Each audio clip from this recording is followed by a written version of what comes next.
Admiral Jake Morrison stood in the center of the Great Hall where the Galactic Council met. Around him sat beings from across the galaxy, each more strange and powerful than the last. Their eyes focused on him with looks that mixed curiosity, with barely hidden laughter.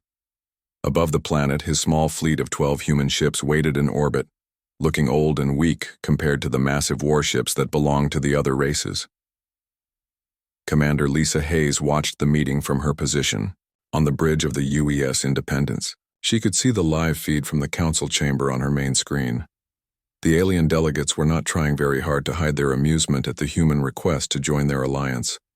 She had expected this reaction, just as Admiral Morrison had warned her it would happen. The Zephyrian delegate moved his tentacles in what Lisa knew was their version of laughter. The creature looked like a giant octopus wearing formal robes, and his purple skin changed colors as he became more amused. Next to him sat the Vorlak representative, a being made of living crystal that shimmered and sparkled when it found something funny. Even the Craxi warriors, who were known for being serious and never showing emotion, seemed to be looking at the human fleet with something close to contempt. General Thax of the Craxi Empire was the first to speak. His voice was deep and rough, like rocks grinding together. He stood up from his seat, his massive frame covered in dark armor that had seen many battles. "These primitives think they can join our alliance," he said, pointing one of his forearms toward the viewing screen that showed the human ships. "Look at their vessels. They appear to be made from scrap metal and held together with hope, the Yao." Other delegates made sounds that Lisa understood were agreement and more laughter. She felt her hands tighten into fists but forced herself to remain calm. Everything was going exactly as they had planned, but it still hurt to hear her people and their ships mocked so openly. Admiral Morrison kept his face blank and calm as he listened to the insults. He had spent years preparing for this moment, and he knew that showing any anger or pride would ruin everything. His fleet was designed to look exactly as the aliens described it: weak, primitive, and barely capable of flying between stars. Dr. Peter Collins sat in the engineering section of the Independence, monitoring the readings from the alien scans of their ships. He smiled as he watched the numbers on his screen. The special technology hidden deep inside each human vessel was working perfectly. To any outside observer, their ships looked like they had basic engines, simple weapons, and shields that could barely stop a strong wind. The aliens had been scanning the human fleet since they arrived 3 days ago. Every scan showed the same thing: ships that were centuries behind the technology of the other galactic powers. The aliens saw crude hull plating, exposed weapon systems that looked ancient, and bulky external components that suggested the humans barely understood how to build proper spacecraft. What they could not see were the real systems hidden inside each ship. Dr. Collins had spent years developing the sensor-dampening technology that masked their true capabilities. The real engines, weapons, and shields were completely invisible to alien scans. To them, the human fleet looked like a collection of cargo ships with some basic guns bolted on as an afterthought. Captain Beth Williams commanded the UES Defiance, one of the ships in Morrison's fleet. She received his coded message through their secret communication system and had to work hard not to smile. The message was simple: everything was proceeding as planned. The aliens believed completely in the deception that humanity had spent so long creating. The deception had not been easy to build. Every human ship had 2 sets of systems: the fake ones that the aliens could see and scan, and the real ones, hidden so deep that no outside force could detect them. The fake systems actually worked, but they were weak and simple. The real systems were advanced beyond anything the galaxy had ever seen. Dr. Collins remembered the years of work it had taken to perfect this technology. The human scientist had studied every known type of alien sensor and scanning device. They had built their hiding systems to fool all of them. The result was ships that could appear to be anything the humans wanted them to appear to be. Captain Beth Williams knew that her ship alone carried enough hidden firepower to destroy a small moon. But to the aliens scanning it right now, the Defiance looked like it could barely fight off a single pirate ship. This was exactly what humanity wanted them to think. The Galactic Council had rules about new members. Any species that wanted to join had to prove they could contribute to the alliance. Usually this meant showing military strength, advanced technology, or valuable resources. Humanity had all three, but they had decided long ago that showing their true strength too early would be a mistake. Admiral Morrison had learned about galactic politics through careful study and secret observation. The galaxy was full of predators, species that attacked and conquered weaker ones without mercy. The strong survived by being obviously strong, and the weak survived by hiding or serving the strong. But there was a third option that most species never considered, appearing weak while actually being strong. As the laughter in the council chamber grew louder, Morrison allowed himself a small, hidden smile. Let them laugh. Let them think humanity was weak and primitive. Let them believe that the human fleet was nothing more than a collection of barely functional ships, crewed by a species that had stumbled into space travel by accident. Soon enough, they would learn the truth. But by then, it would be too late for them to prepare for what humanity really was. The species that had laughed at the weak human fleet would discover that they had made the greatest mistake in galactic history. They had underestimated humanity. 3 days passed before the Galactic Council made their decision. Admiral Morrison waited patiently in his quarters aboard the Independence, while the alien delegates argued and discussed humanity's fate. Commander Lisa Hayes brought him regular updates about the alien fleet movements and communication intercepts that their hidden systems had gathered. The decision came through official channels on the morning of the 4th day.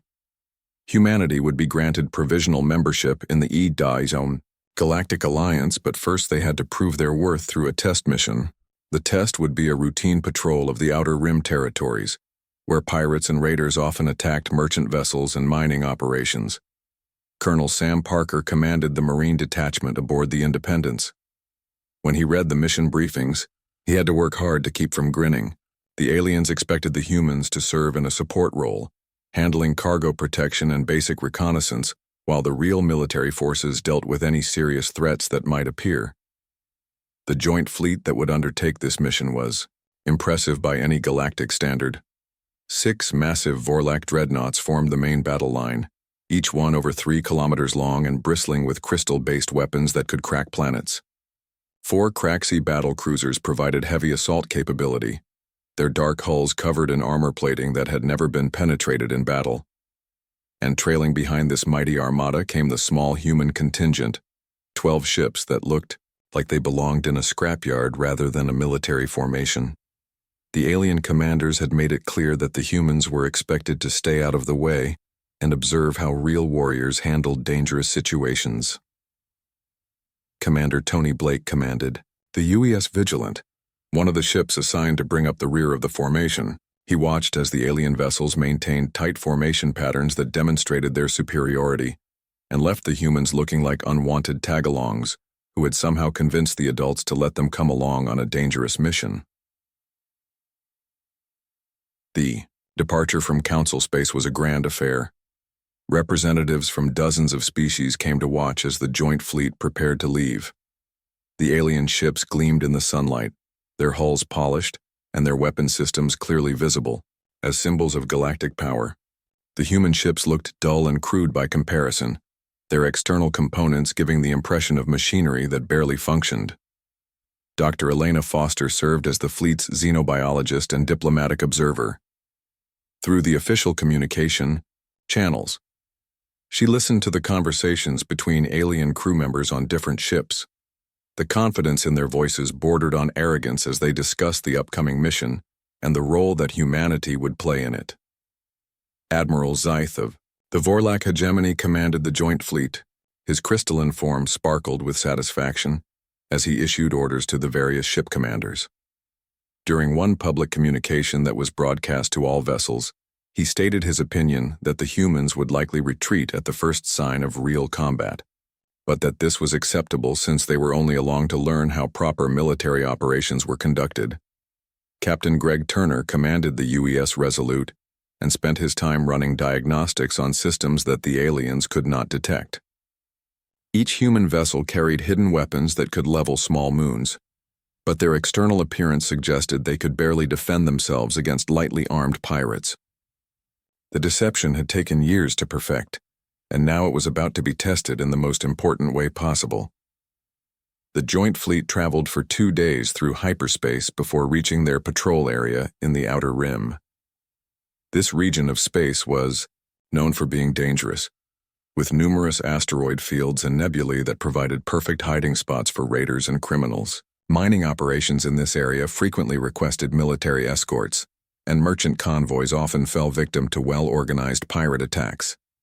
Lieutenant Karen Roberts served as the tactical officer aboard the Independence. She monitored the long-range sensors as the fleet moved through the patrol route that had been assigned by Galactic Command. The alien ships spread out in a standard search pattern, with the massive Vorlak dreadnoughts taking the lead positions and the Craxi cruisers covering the flanks. The human ships were assigned to monitor the rear areas and provide communication relay services. This positioning was intended to keep them safe while allowing them to observe proper military procedures. What the aliens did not know was that the human ships carried sensor systems far more advanced than anything in the galaxy, and they were already detecting threats that the alien scanners could not see.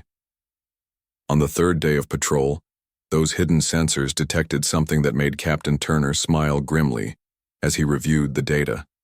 A large force of ships was hiding in the asteroid fields of the Kepler system, directly along the route that the joint fleet was scheduled to patrol.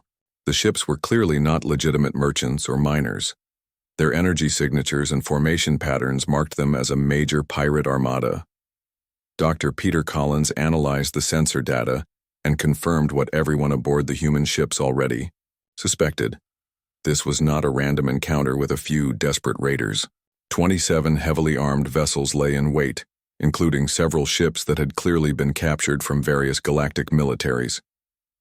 This was a coordinated trap, probably set up specifically to target the joint fleet. The pirates had obviously received advance intelligence about the patrol mission. They knew the route, the timing, and probably had detailed information about the alien fleet composition. What they did not know about was the true nature of the human ships trailing behind the main formation. Admiral Morrison received the sensor reports and made his decision quickly. He sent coded messages to all human ships using communication frequencies that the aliens could not monitor. The messages were simple: maintain the deception, stay in assigned positions, and wait for his signal. Captain Beth Williams acknowledged Morrison's orders and began making subtle preparations aboard the Defiance. Her crew moved to combat stations without any external signs that might alert the alien observers who were monitoring human activities. The real weapon systems remained hidden, but they were quietly brought online and made ready for immediate use. The alien fleet continued forward, completely unaware of the trap that waited for them. Their scanners had not detected the hidden pirate ships, and their formation remained spread out in the standard patrol pattern that made them vulnerable to coordinated attack. Admiral Zeith continued to broadcast confident messages about the mission's progress and the valuable training opportunity it provided for the primitive human observers. As the joint fleet approached the Kepler system, the hidden pirate armada made final preparations for their ambush. They had chosen their position carefully, using the asteroid field to mask their presence while providing multiple escape routes if the battle went against them. The trap was about to be sprung, and the galaxy was about to learn that humanity had its own surprises to reveal. The attack came without warning as the joint fleet entered the Kepler system. Hidden missile batteries emerged from behind asteroids, launching hundreds of projectiles at the alien warships. Concealed attack craft burst from camouflaged positions, their weapons already firing as they swarmed toward the larger vessels. The pirates had planned their ambush perfectly, catching the galactic fleet in the worst possible position. Admiral Zeith's confident voice turned to panic as his flagship shuddered under the first missile impacts. The crystal hull of his dreadnought flickered as energy shields struggled to absorb the coordinated assault. Around him, the other Vorlak ships found themselves surrounded by enemies they had never detected, their superior technology rendered useless by the pirates' knowledge of their scanning capabilities. The Craxi battlecruisers fared no better. General Thax roared orders to his fleet commanders as explosions blossomed along the dark hulls of his warships. The pirates had studied Craxi military tactics and knew exactly how the proud warriors would respond to attack. Every defensive maneuver that the Craxi attempted had been anticipated and countered before it could be effective. Captain Neil Brooks watched the battle unfold from the bridge of the UES Intrepid. The human ships maintained their assigned positions at the rear of the formation, appearing to follow orders to stay out of the way while the real military forces handled the threat. To any observer, they looked like frightened newcomers who were paralyzed by their first exposure to serious combat. Lieutenant Karen Roberts monitored the tactical situation from her position aboard the Independence. The pirate fleet was larger and better organized than anything the galactic powers had faced in this region before. 27 ships formed a coordinated attack force that moved with precision and purpose. These were not desperate raiders looking for easy targets. They were professional military units operating under unified command. The alien fleet's formation began to collapse as individual ships found themselves cut off from their support units. The pirates had used the asteroid field to channel the galactic forces into predetermined killing zones where their firepower could be concentrated most effectively. Every aspect of the ambush showed careful planning and detailed intelligence about galactic military procedures. Dr. Ryan Clark observed the battle from the Independence's science station while monitoring alien communication channels. Panic was spreading through the galactic fleet as commanders realized they had walked into a trap that threatened to destroy their entire force. The confident voices that had mocked human capabilities just days before now called desperately for assistance and reinforcements. 2 Craxi cruisers were already crippled, their engines destroyed and their weapons offline. The proud warriors who had sneered at human weakness now drifted helplessly through space while pirate vessels closed in for the final kill. One Vorlak dreadnought had lost its main crystal array and was venting atmosphere from multiple hull breaches. Admiral Zyth's flagship took another direct hit that sent shockwaves through its massive frame. The crystal being's voice cracked with desperation as he sent a transmission to the human ships that were still maintaining their rear guard position. Human vessels, maintain your current position and await rescue operations. Do not attempt to engage the enemy forces. You are not equipped for this level of combat. Admiral Morrison received the transmission and allowed himself a small smile. The time for deception was almost over, but he wanted to let the situation develop just a little bit further. His ships were perfectly positioned to strike at the pirates from an unexpected angle, but the aliens needed to understand the full scope of their predicament first. Captain Greg Turner aboard the UES Resolute watched as more pirate ships emerged from the asteroid field. The enemy had committed almost their entire force to the attack, confident that they could overwhelm the galactic fleet before any effective response could be organized. They had planned for everything except the possibility that the weak human ships trailing behind the main formation might be something other than what they appeared to be. The pirates had clearly studied galactic military doctrine extensively.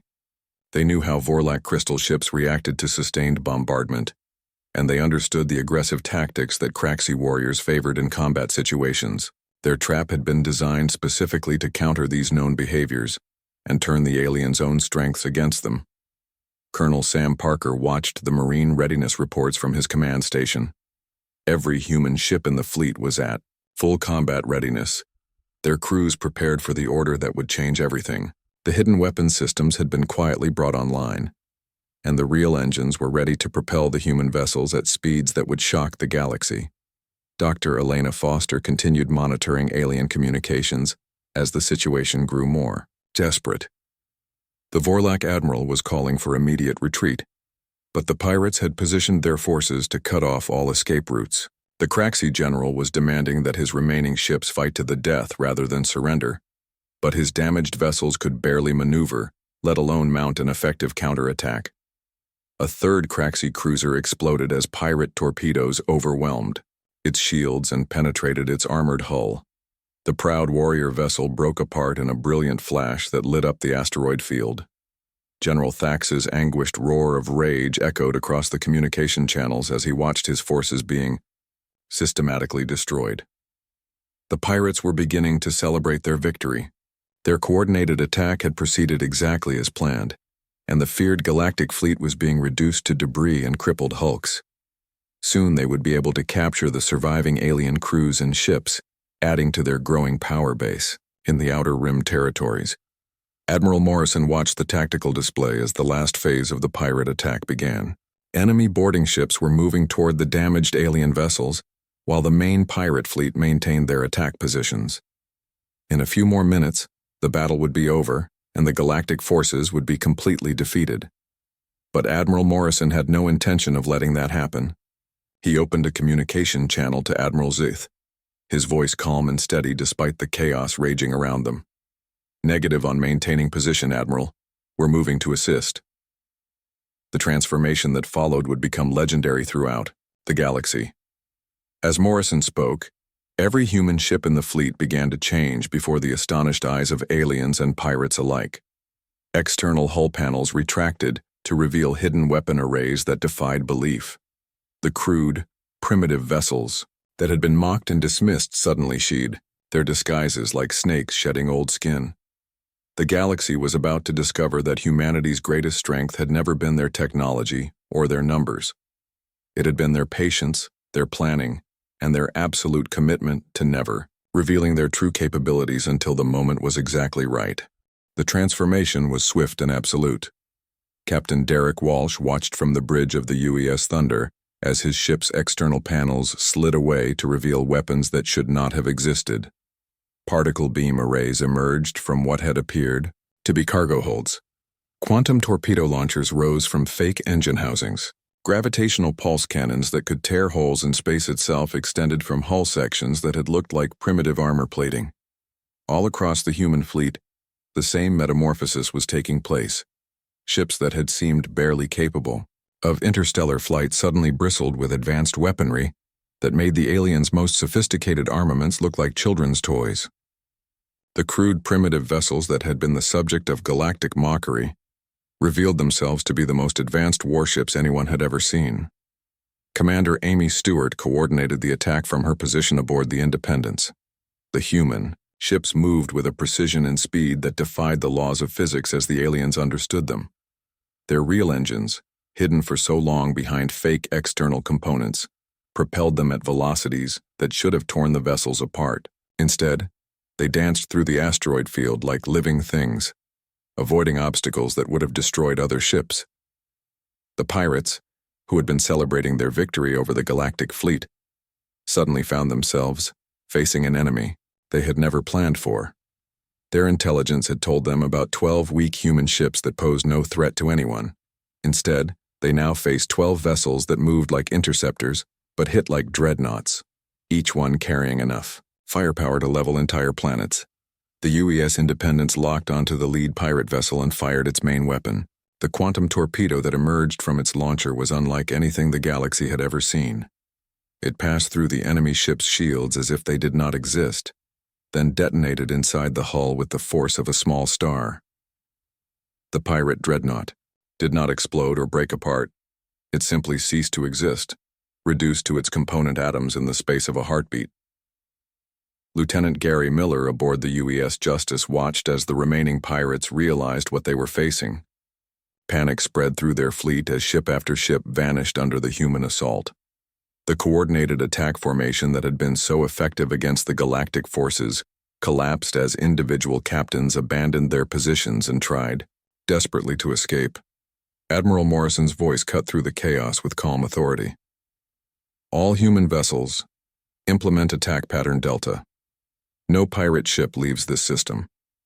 The human fleet responded instantly, their movements synchronized like a single organism with 12 deadly arms. They spread out to cut off every escape route while maintaining a devastating rate of fire against the enemy ships. Captain Beth Williams piloted the Defiance through a complex maneuver that brought her ship alongside 3 pirate cruisers. Her gravitational pulse cannons fired in sequence, creating space-time distortions that crushed the enemy vessels like empty cans. The pirates' shields and armor provided no protection against weapons that attacked the very fabric of reality itself. Dr. Peter Collins monitored the battle from his engineering station, watching as systems that had been hidden for years finally revealed their true capabilities. The sensor-dampening technology that had concealed their ship's real nature was no longer needed. Every alien and pirate scanner in the system was now getting clear readings of human technological superiority. The alien fleet watched in stunned amazement as their supposed protectors systematically dismantled an enemy force that had been destroying them just minutes before. Admiral Zythe's crystalline form flickered with confusion and disbelief as he tried to understand what he was seeing. The primitive ships that had requested membership in the Galactic Alliance were demonstrating capabilities that exceeded anything in his civilization's arsenal. General Thax's damaged cruiser drifted helplessly as the human fleet swept past, each ship moving with purpose and deadly efficiency. The Craxi warrior had spent his entire life believing that his people were the finest military force in the galaxy. Now he watched as beings he had dismissed as primitive children fought with a skill and technology that made his own forces look like barbarians with clubs. Captain Tony Blake aboard the Vigilant pursued a group of pirate fighters that were trying to escape through the outer asteroid field. His ship's real speed and maneuverability allowed him to catch them easily, and his weapons reduced them to glowing particles before they could transmit a warning to other pirate bases in the region. The battle that the pirates had expected to win in minutes was over in less than 8. 27 attacking vessels had been reduced to debris and fleeing survivors. The few pirates who managed to escape would carry tales of the human fleet's capabilities to criminal organizations across the galaxy, but no one would believe them until it was too late. Colonel Sam Parker received reports from the human ships as they secured the battlefield. Not a single human vessel had taken damage during the engagement. Their advanced shields and defensive systems had rendered the pirates' weapons completely ineffective. The aliens who had worried about humanity's ability to survive in galactic politics were beginning to understand that they had been concerned about the wrong species. Dr. Elena Foster monitored the communication channels as alien crew members tried to process what they had witnessed. The confident voices that had mocked human weakness were now filled with awe and something that might have been fear. The beings who had laughed at humanity's crude ships were beginning to realize that they had been deceived on a scale that defied comprehension. Captain Greg Turner supervised the rescue operations as human ships moved to assist the damaged alien vessels.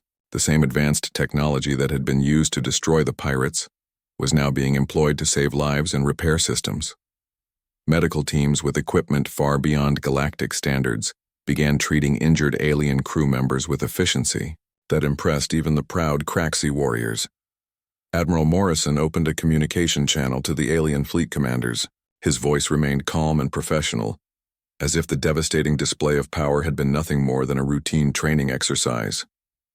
Admiral Zythe, General Thax, please report your fleet status. Human vessels are standing by to provide any assistance you may require. The silence that followed was profound. The alien commanders who had been so quick to dismiss human capabilities now found themselves struggling to find words. The species they had planned to use as junior partners in their alliance had just demonstrated that they were advanced beyond anything the galaxy had ever seen. Admiral Zythe was the first to respond, his voice shaking with emotions that his crystalline biology was not designed to express. Admiral Morrison, we require immediate medical assistance for our wounded. And we need to understand, how is this possible? Morrison's reply would be remembered by historians for generations to come. We'll discuss it when your people are safe, Admiral. That's what allies do for each other. The rescue operations took 6 hours to complete. Human medical teams worked alongside their alien counterparts to treat the wounded and repair the damaged ships. Captain Ruth Thompson oversaw the medical assistance aboard the Independence, watching as injured Craxi warriors and wounded Vorlak crew members received treatment from human doctors using technology that seemed miraculous, even to advanced galactic civilizations. The change in attitude among the alien crews was immediate and profound. The same beings who had mocked humanity's crude appearance now looked upon the human ships with a mixture of respect, wonder, and carefully controlled fear. They had witnessed a display of power that challenged everything they thought they knew about galactic politics and military strength. Dr. Steve Henderson analyzed the battle data while the rescue operations continued. The human fleet had not only defeated a superior enemy force but had done so without taking any casualties or significant damage. The technological gap between humanity and the rest of the galaxy was even larger than their most optimistic projections had suggested. Admiral Zeeth's formal request for a private meeting came within hours of the battle's end. The crystalline being's message was carefully worded and deeply respectful, a complete reversal from the condescending tone he had used just days before. Colonel Paul Carter accompanied Admiral Morrison to the meeting, serving as both military advisor and witness to what would become one of the most important diplomatic conversations in galactic history. The meeting took place in the Independence's main conference room. Admiral Zeeth materialized his physical form carefully, his crystal structure dim and subdued, rather than the brilliant display of confidence he had shown earlier. General Thax attended via holographic projection from his damaged ship, his forearms crossed in a gesture that his species used to show respect rather than defiance. Morrison entered the room wearing the same simple uniform he had worn when requesting membership in the Galactic Alliance. Nothing about his appearance had changed, but everything about how the aliens perceived him was different. He was no longer the representative of a primitive species seeking protection. He was the commander of a force that could reshape galactic civilization. Zeeth spoke first, his crystalline voice carrying undertones that Morrison's translation systems identified as humility and confusion. Admiral Morrison, I must ask the question that every being in this fleet is thinking. Why did you hide your true capabilities? Why allow us to believe that humanity was weak and in need of our protection? Morrison took his time before answering, studying the faces of the alien commanders who had gathered to hear his response. These beings represented civilizations that had ruled the galaxy for thousands of years. They were accustomed to being the strongest, the most advanced, the most dangerous forces in known space. Today had changed all of that. In our experience, Morrison said finally, the galaxy already has enough obvious predators. We've found it more effective to be the threat that no one sees coming until circumstances require us to reveal ourselves. General, Thax leaned forward in his holographic projection, his warrior's mind grasping the implications immediately. You've been watching us, studying us, learning our strengths and weaknesses while we dismissed you as insignificant. Morrison nodded slowly. For over 50 years, we've been observing galactic civilization from the edges of known space. We've seen how the strong treat the weak and how they treat each other. We've studied your technologies, your tactics, your politics, and your cultures. We wanted to understand what we would be joining before we revealed ourselves. Dr. Elena Foster had been monitoring alien communication channels throughout the rescue operations. She provided Morrison with regular updates on how word of the human fleet's capabilities was spreading through diplomatic networks. The species that had laughed at humanity's request for membership were now scrambling to reassess everything they thought they knew about the newcomers from the Sol system. But why reveal yourselves now? Zeeth asked. You could have maintained the deception indefinitely. You could have continued to appear weak while building your strength in secret. Captain Beth Williams, who had been invited to attend the meeting, as one of Morrison's senior commanders, answered this question. Because pretending to be weak only works if you never have to prove that you're strong. The pirates forced our hand, but honestly, we were getting tired of the act. The honesty of her response seemed to surprise the alien commanders. They had expected complex political motivations or strategic calculations. Instead, they were hearing that humanity had revealed its true nature, partly because maintaining the deception had become tedious. Colonel Sam Parker provided additional context that helped the aliens understand the human perspective. Our analysis showed that this mission would likely involve combat against significant opposition. We could have maintained our disguise and let your forces handle the threat, but that would have meant accepting unnecessary casualties among potential allies. Potential allies, General Thax repeated slowly. You still consider us allies despite our treatment of you? Morrison smiled for the first time during the meeting. General, if we held grudges against every species that underestimated us, we'd have no one left to talk to. Besides, your reaction to our capabilities tells us more about your character than your initial dismissal ever did. The conversations continued for hours as the alien commanders struggled to understand the full implications of what they had learned. Humanity possessed technology that was centuries ahead of anything else in the galaxy. They had military capabilities that could destroy entire fleets without effort. Most importantly, They had demonstrated the wisdom and restraint to hide these advantages until they were needed to protect others. Dr. Peter Collins provided technical briefings that left the alien engineers speechless. The weapon systems they had witnessed were just the beginning. Human ships carried defensive technology that could survive attacks from any known weapon. Their engines could achieve speeds that approached the theoretical limits of physics. Their manufacturing capabilities could produce entire fleets in the time it took other species to build a single ship. As the joint fleet prepared to return to Council space, the implications of humanity's revelation began to spread throughout galactic civilization. Diplomatic messages flowed between worlds as governments tried to understand what the emergence of this new power meant for existing alliances and territorial arrangements. Captain Tony Blake monitored these communications from his position aboard the Vigilant. The galaxy was experiencing the kind of political earthquake that only occurred once in 1,000 years. Every military commander was reassessing their defensive strategies. Every diplomat was recalculating the balance of power. Every scientist was wondering what other impossible technologies humanity might possess. The return journey gave the alien crews time to observe human operations more closely. They watched as the crude-looking ships performed maintenance procedures using equipment that defied explanation. They saw human crew members casually using personal devices that were more advanced than their most sophisticated scientific instruments. Admiral Morrison spent the journey writing his report for human command authorities. The deception phase of humanity's integration with galactic civilization was over. From now on, they would be known as what they truly were, the most advanced and powerful species the galaxy had ever encountered. But with that revelation came new responsibilities and challenges.